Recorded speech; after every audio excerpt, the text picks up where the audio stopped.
Hello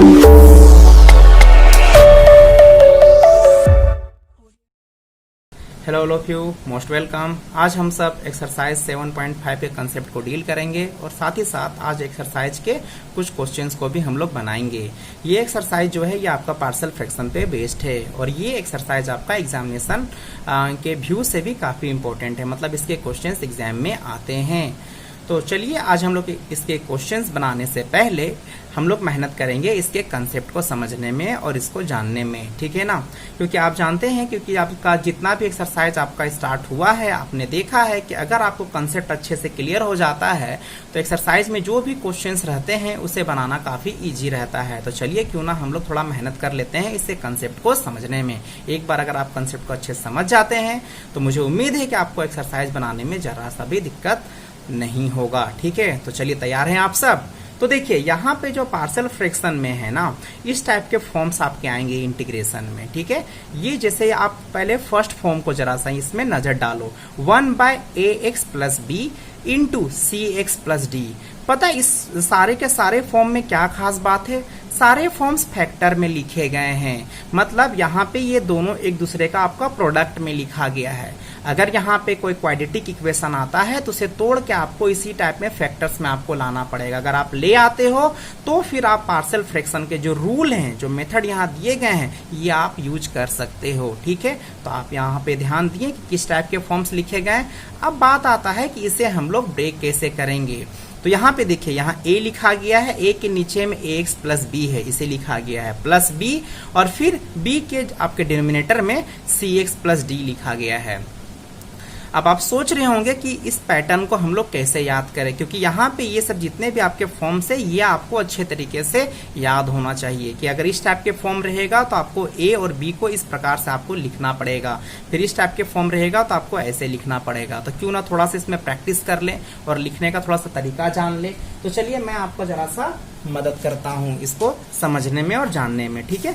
देखिए ये सारे के सारे फॉर्म मैंने यहाँ पे लिखा हुआ है। तो देखिए सबसे पहले अगर इस टाइप में फॉर्म अगर रहता है तो आप एक क्या करो, इसमें ये दोनों को ना आप अलग अलग लिख दो, मतलब ax + b आप लिख दो और प्लस यहाँ पे cx + d लिख दो और जस्ट इसके ऊपर में a लिख दो और जस्ट इसके ऊपर में b लिख दो, ठीक है। तो ये फॉर्म आपका ब्रेक हो जाएगा। अब आप बोलोगे सर ऐसा लिख के क्या फायदा है, इसमें हम लोग a और b का हम लोग वैल्यू फाइंड आउट करेंगे। वैल्यू फाइंड आउट करने का मेथड आपको क्वेश्चंस के साथ में आपको बता दिया जाएगा।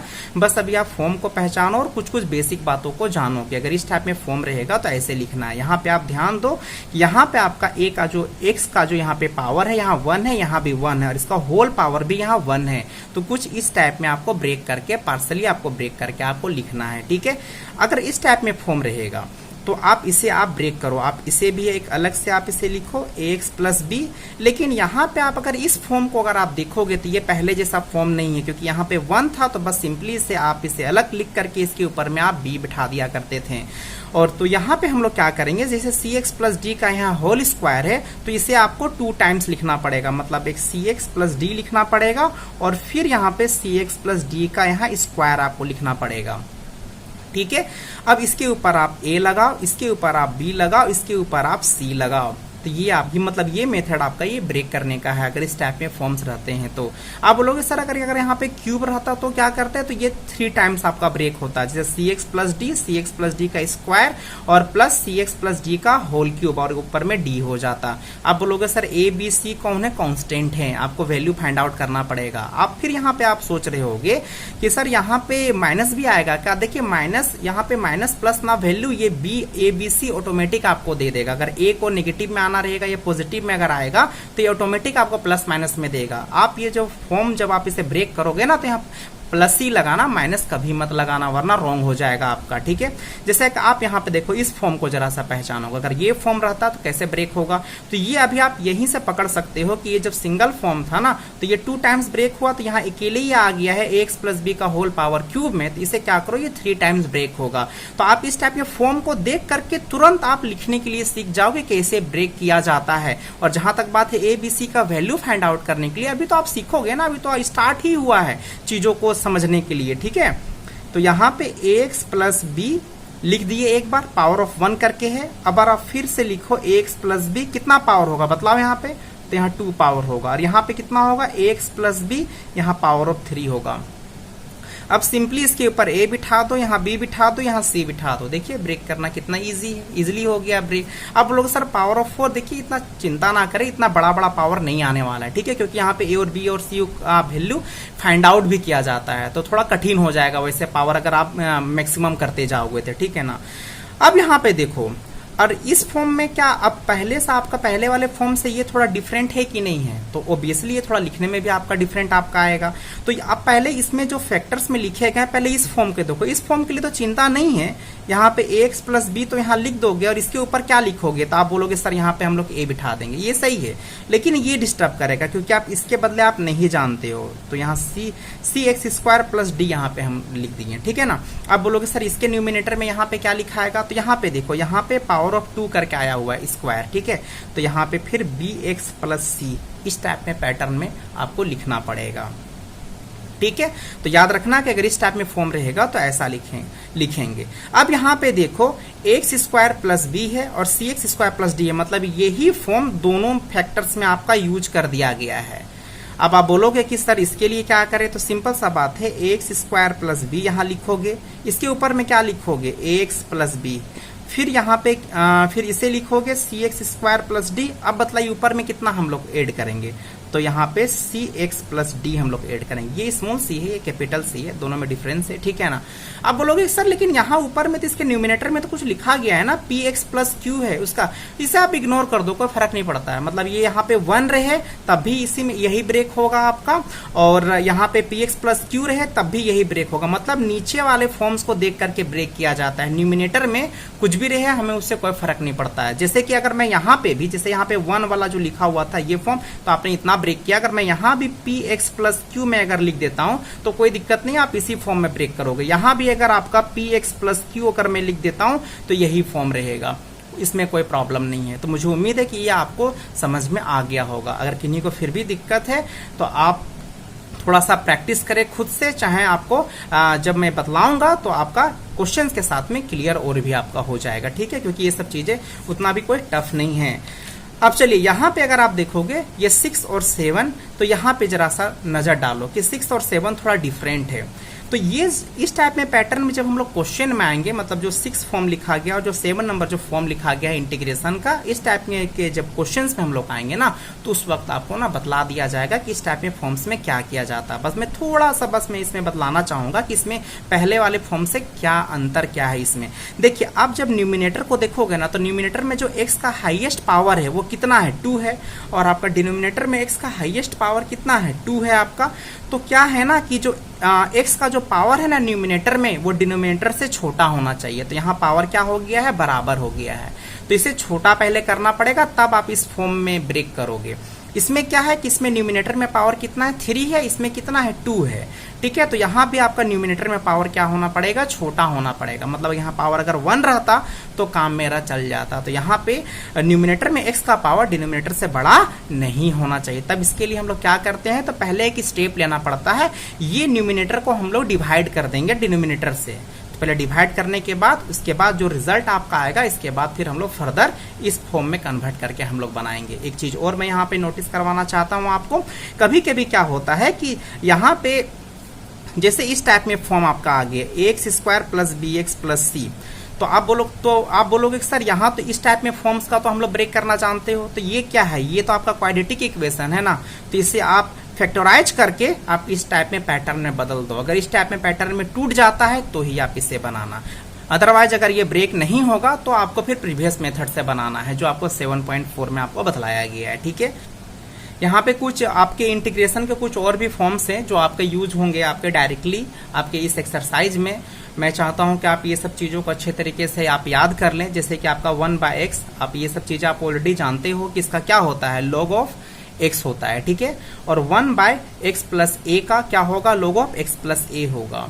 आप बोलोगे सर इसमें नया क्या है, नया देखिए मेरे को यहाँ पे ये बतलाना है, ठीक है। जैसे 1/kx प्लस a है तो log of kx plus a होगा, लेकिन डिवाइड में कौन आया है, k आया है। क्यों आया है k, क्योंकि x का कोफिशिएंट कितना है, k है, तो आपका k डिनोमिनेटर में चला जाएगा। यही अगर आपका रहेगा 1/a माइनस kx यहाँ पे है, तो इसका तो log of a minus kx होगा, लेकिन कितना डिवाइड में जाएगा, माइनस के डिवाइड में आपका चला जाएगा। तो आप ये सब चीजों का आप ध्यान में रखना, ठीक है, क्योंकि यहाँ पे log का फॉर्मूला सबसे ज्यादा यूज होने वाला है आपका पार्शियल फ्रैक्शन में, ठीक है। और कुछ log के थोड़ा सा आपका कुछ प्रॉपर्टी, जैसे log of a into b, जिसे हम लोग ब्रेक करके कितना लिख सकते हैं, log a plus log b। अगर log a plus log b दिया हुआ रहेगा तो आप log of a into b लिख सकते हो।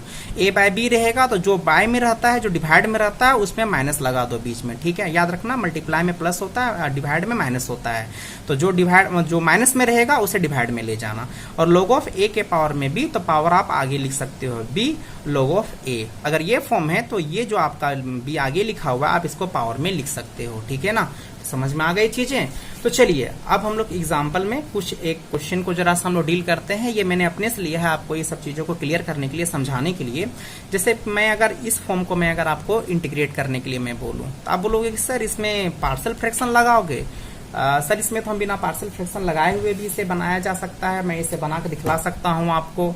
तो मैं बोलूंगा हाँ सही है, आप बना सकते हो, क्योंकि आपने 7.4 आपने पढ़ा है ना, तो आप उस फॉर्मूले के यूज कर सकते हो। पता है ये कौन सा फॉर्मूला मैच कर रहा है, ये फॉर्मूला मैच कर रहा है। क्योंकि अगर कोई इसे अगर ऐसे लिख देता है, जैसे 1 बाय यहाँ एक्स स्क्वायर माइनस 2 का स्क्वायर, तो इससे कंपेयर किया जा सकता है इस फॉर्मूले से 1/2a। तो a के प्लेस पे यहाँ मेरा 2 है, तो 1/2 और 2 हो जाएगा, क्योंकि a के प्लेस पे है, और log ऑफ। अब करना क्या रहता है, x माइनस ए और x प्लस ए, मतलब a square minus b square होता है ना, तो उसी फॉर्म को दो हिस्सों में लिख दिया जाता है। तो यहाँ पे x माइनस 2 और x प्लस 2 प्लस c। अब आप इसे यहाँ 1/4 यहाँ कर दोगे और आप बोलोगे कि सर हमने बना करके दिखला दिया है, ठीक है। तो अब मैं बोलूंगा कि हाँ बिल्कुल करेक्ट है, आप इसको ऐसे बना सकते हो। लेकिन याद होगा जब हम लोगों का इंटीग्रेशन स्टार्ट हुआ तो मैंने आपको एक बात बतलाया था कि इंटीग्रेशन सेम क्वेश्चंस को करने के अलग अलग नियम भी हैं, उससे कोई फर्क नहीं पड़ता है कि आप इसे किस मेथड से बनाए हो। तो आज हम लोग इसे पार्शियल फ्रैक्शन से बनाएंगे, सेम पैटर्न क्वेश्चन को, मतलब इसी क्वेश्चन को आज हम लोग पार्शियल फ्रैक्शन से हम लोग बनाएंगे, और आप देखना कि यही सेम रिजल्ट आएगा। और इसका पार्शियल फ्रैक्शन बनाने के लिए आप जानते हो कि आपको इसे फैक्टर्स में लिखना पड़ता है, ठीक है। तो इसे हम लोग क्या करेंगे, इसे हम लोग फैक्टर्स में लिखेंगे। तो इसी चीज को हम लोग यहाँ पे कन्वर्ट कर रहे हैं, ठीक है। तो i बराबर, इसे मैं अब पार्शियल फ्रैक्शन से बना रहा हूँ, ठीक है ना। तो यहाँ x माइनस 2 लिख सकते हैं और x प्लस 2 लिख सकते हैं। इसे मैंने ब्रेक कर दिया, जैसे आप यहाँ से समझो ना, आपका x स्क्वायर माइनस 2 का स्क्वायर है तो a माइनस बी और a प्लस बी लिख दिया, ठीक है। तो यहाँ से आपका कौन सा फॉर्म आपका मैच कर रहा है, ये जो आप लिखे हो x माइनस 2 और x प्लस 2 जो लिखे हो, ये कौन सा फॉर्म मैच कर रहा है, यहाँ से फर्स्ट वाला ही, क्योंकि यहाँ x का पावर यहाँ 1 है और होल पावर भी यहाँ 1 है। बहुत ही ध्यान दे करके यहाँ समझना, ठीक है, क्योंकि अगर पावर यहाँ 1 होकर के चेंज होता है तो आप देखो कैसे ब्रेक होता है। और अगर x का पावर यहाँ 1 ना रह करके यहाँ अगर 2 रहता है तो यहाँ पे देखो किस टाइप में फॉर्म में ब्रेक होता है। यहाँ कन्फर्म रो यहाँ 2 ही रहेगा, 3 नहीं रहने वाला है, ठीक है ना। तो इस टाइप में फॉर्म में आपका देखो ऐसा फॉर्म में ब्रेक होता है। तो अभी तो ओबियसली मैं अभी सिंपली फॉर्म में यहाँ पे दूंगा कि आपको थोड़ा सा ब्रेक करना अच्छे से आपको आ जाए और समझने में भी आसानी हो, ठीक है ना। तो आप यहाँ पे x माइनस 2 और x प्लस 2 लिख दिए। तो देखिए इसको बनाने का तरीका क्या है ना, कि आप इसे साइड से लिखो लेट।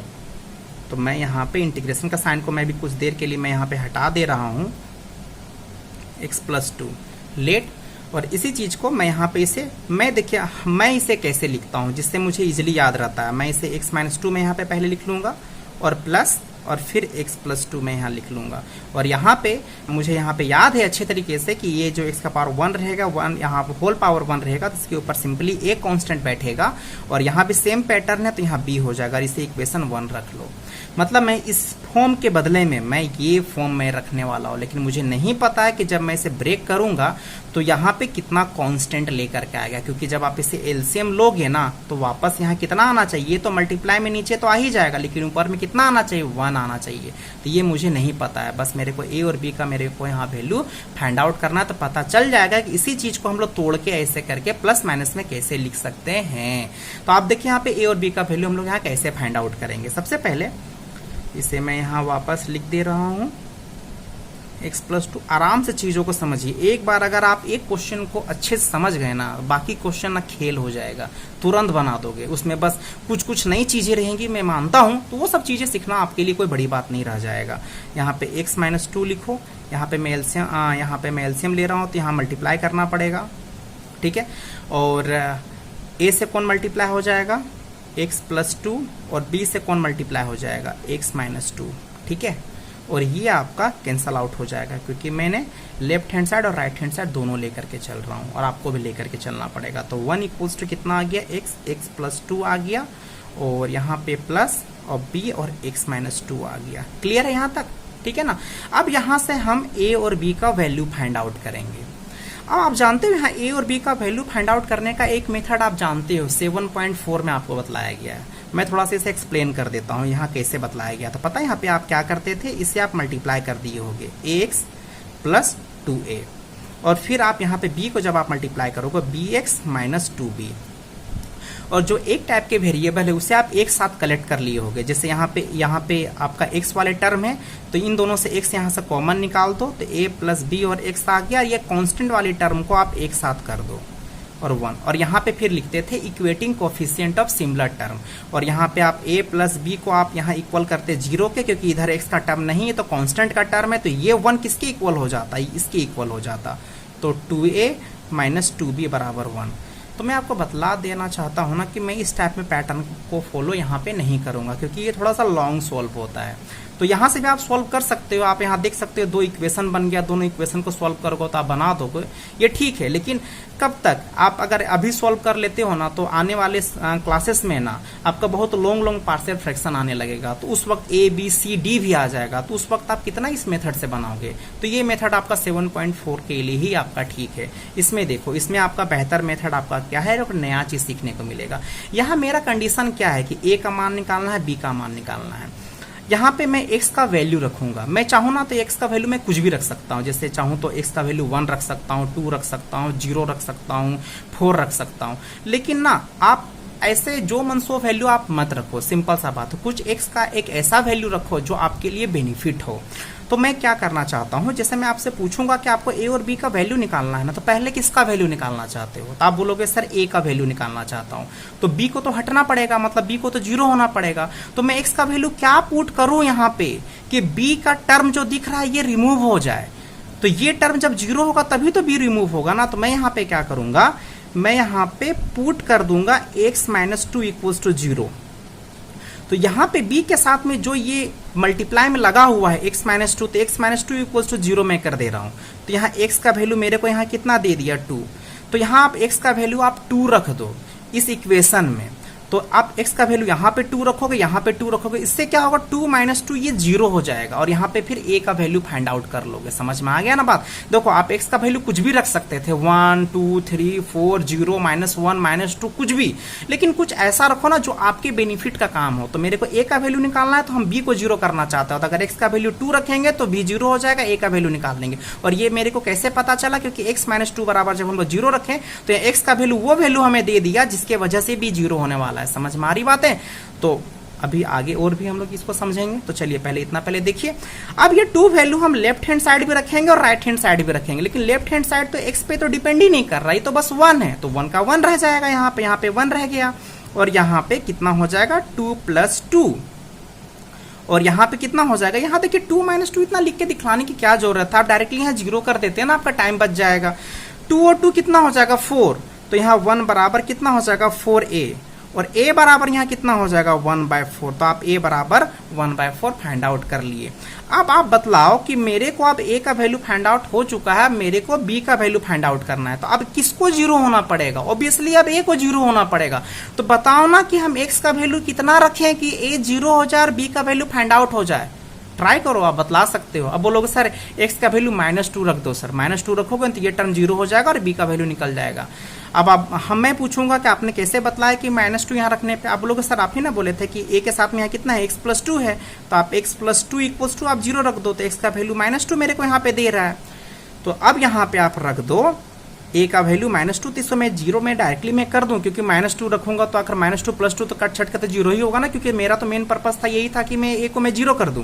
तो इतना यहाँ लिख करके दिखलाने की क्या जरूरत है, यहाँ -2 और -2, x का वैल्यू मैं -2 रख रहा हूँ। और याद रहे कि इधर लेफ्ट हैंड साइड में x का वैल्यू डिपेंड नहीं कर रहा है, क्योंकि आने वाले क्वेश्चंस में ना इधर भी x रहेगा तो आपको इधर भी आपको बिठाना पड़ेगा। बहुत सारे बच्चों लोगों से मिस्टेक क्या हो जाता है कि राइट साइड तो बिठाते हैं लेकिन लेफ्ट साइड x का वैल्यू डिपेंड करता तो बिठाते ही नहीं है, तो ऐसा आप ना करें, ठीक है। तो यहाँ कितना हो जाएगा 4b, तो b बराबर कितना हो जाएगा -1/4। तो a का वैल्यू आपने फाइंड आउट कर लिया, b का वैल्यू फाइंड आउट कर लिया, और अब इसे आप यहाँ पे इक्वेशन 1 में आप इसे बिठा दें।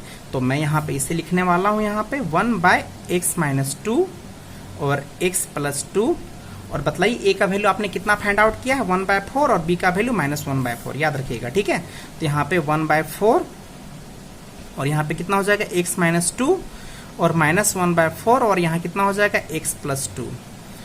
अब आप इसे ना क्रॉस चेक भी करके एक बार देख लो, क्योंकि आप इसी का ना बदले आप इतना लाए हो, तो इसे सोल्व करने पे वापस रिजल्ट ये आना चाहिए ना। क्योंकि देखिए कभी कभी क्या होता है ना, मिस्टेक हो जाता है हम लोगों से ए और बी का वैल्यू भी फाइंड आउट करने पे, तो आपका नंबर भी तो चला जाएगा ना एग्जाम में।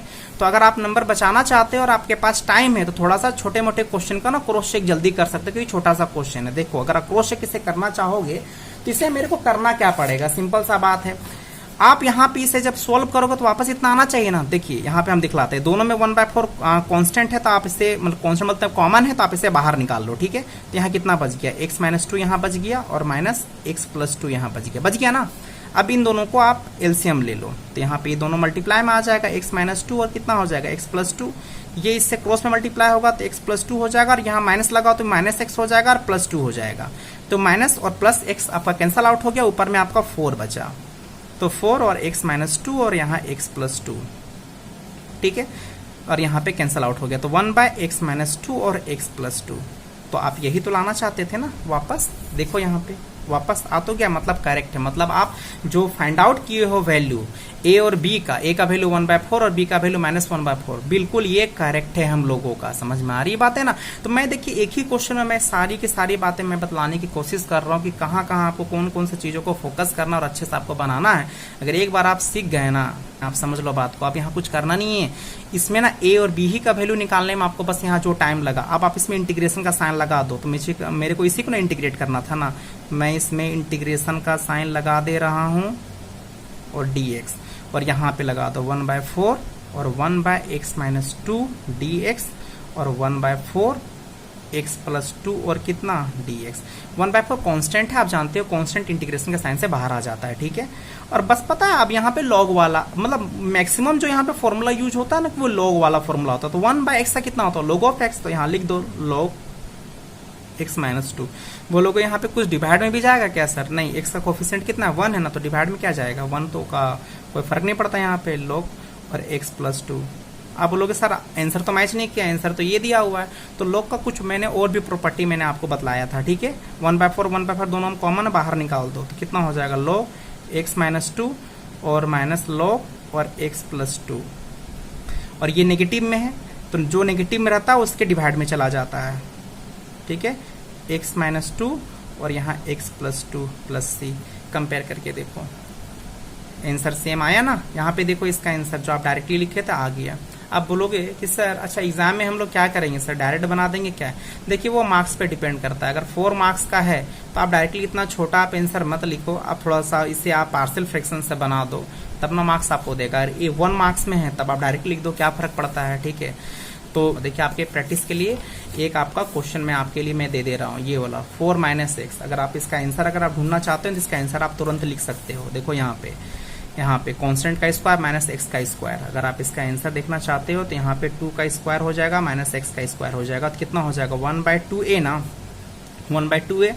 तो 2 और log, तो यहाँ 2 प्लस x हो जाएगा, 2 - x हो जाएगा, प्लस यहाँ 4 हो जाएगा। लेकिन आप इसे ऐसे मत बनाओ, आप इसे बनाना पार्शियल फ्रैक्शन से, मतलब आप इसे ब्रेक कर देना। 2 का स्क्वायर माइनस x का स्क्वायर यहाँ लिखोगे तो आप इसे ब्रेक करोगे ना, 2 - x और फिर 2 प्लस x, ठीक है। फिर आप इसे यहाँ लिखोगे लेट। इसे मैं नहीं बताने वाला हूँ, ये आप ही के लिए है। ये क्वेश्चन काफ़ी इजी भी है, थोड़ा सा आप प्रैक्टिस करोगे तो आपके लिए अच्छा होगा। 2 - x, इसके ऊपर मैं सिंपली क्या लिख सकता हूँ, a लिख सकता हूँ, और यहाँ पे 2 प्लस x, और यहाँ सिंपली मैं b लिख सकता हूँ। बस यहाँ से आप a और b का वैल्यू फाइंड आउट कर लेना और इसे इंटीग्रेट कर देना। एक चीज़ पता है, एक ट्रिकी में चीज़ क्या है यहाँ पे बताना चाहता हूँ। जैसे आप a लिखो, यहाँ पे log में आंसर आ जाएगा 2 - x, और a जो भी कांस्टेंट आपका रहेगा, ठीक है, वो कांस्टेंट आप निकाल लेना डायरेक्टली, मतलब बिठाने के बाद मैं बतला दे रहा हूँ कि log में ही आएगा। लेकिन यहाँ पे एक मिस्टेक क्या आ रहा है, -1 डिवाइड में जाएगा, तो ये चीज़ आप थोड़ा कर देना। यहाँ पे जो भी आपका a का वैल्यू रहेगा, बस a का वैल्यू साथ में रख करके -1, क्योंकि x का कोफिशिएंट रहेगा। फिर जो भी b आया हुआ रहेगा log में 2 प्लस x, तो आप इसे डायरेक्टली भी आप जान सकते हो कि लॉग में इसका आंसर आएगा कि इसमें आएगा। और ए और बी तो वैल्यू यहाँ से जब फाइंड आउट करोगे, इसे सॉल्व करोगे, और सॉल्व करने का टेक्निक मैंने आपको बतलाया है, और रिजल्ट तो गुरु यही आने वाला है। मुझे उम्मीद है कि मेरी बातें आपको समझ में आ रही है। ठीक है, चलिए अब आ जाते हैं क्वेश्चन। आज का फर्स्ट क्वेश्चन हम लोग डील करते हैं एक्सरसाइज 7.5 का। तो यहाँ पे अब आप देखिए, जैसे कि इसका मुझे इंटीग्रेट करना है। आप जानते हो कि मैं इसे पार्शियल फ्रैक्शन के थ्रू बनाऊंगा, मैं इसे ब्रेक करूंगा। और यहाँ पे इसे सबसे पहले मैं यहाँ पे क्या करूंगा, let x by x plus 1 और x प्लस 2। ठीक है, और ऊपर वाले फॉर्म को मत देखो, मैंने बतलाया कि ऊपर में जो px प्लस q वाला मैंने बतलाया, यहाँ पे x है, कोई दिक्कत नहीं है। ठीक है, तो यहाँ पे आप इसे सिंपली नीचे वाले फॉर्म देख करके आप इसे ब्रेक करो। x प्लस 1, तो यहाँ x प्लस 1 है, इसके ऊपर में सिंपली क्या आ जाएगा, a आ जाएगा, बिल्कुल सही है। अब यहाँ पे फिर x प्लस 2 यहाँ लिखो, और इसके ऊपर में कितना लिख दो, b लिख दो। इसे इक्वेशन 1 कंसीडर कर लो।